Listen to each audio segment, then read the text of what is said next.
Alright guys, this is a pretty important video here if anyone's looking to get the EXI 250. So far I love it, but as you can see, I've got no blades. Well, let me tell you what happened. So I was flying my helicopter outside, all of a sudden, boom! My two blades just flew off. This is a new feathering shaft, just ignore that. This wasn't in here, I just put it in. Blades just blew off. They shot in two directions. Luckily, as you can see, it's pretty snowy out. Not snowing, but there's snow on the ground. So my helicopter dropped down in the snow after the blades shot off, and the only thing that bent was the flybar here, and I just kind of bent it back in place and I ran up my helicopter. The main shaft seemed straight, feathering shaft seemed to be in level once I bent it back, and everything else seems fine. So I got lucky again that I landed straight down into some deep snow, and again the water didn't hurt anything, I just let it dry. So the feathering shaft is the culprit though. Let me tell you, this is the important part. Let's take a look down here. This is my feathering shaft. See this? The screw did not come out. The actual feathering shaft broke in two.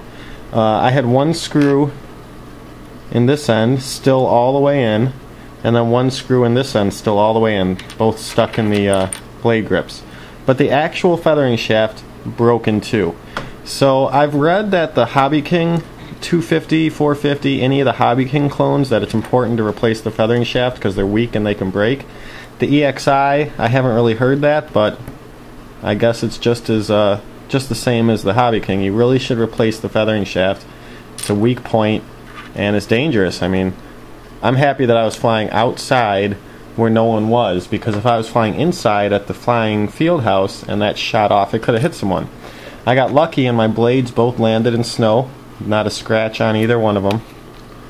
So really the only damage I got was I need a new feathering shaft. Now the feathering shaft I got in here, I was just seeing how it fit, but this one is brand new, but this one is from replacement parts for my Dynam E-Razor. So I don't know if I really want to trust this one either. Called my local hobby shop, and the Align 250 feathering shafts they don't have in stock there, so I told them to order me one. They said it would be in a couple days, so I might use this one, and if I do, I'm just going to set my throttle curve at like 75% maximum instead of 100, so I got a lot less head speed, so it might be safer.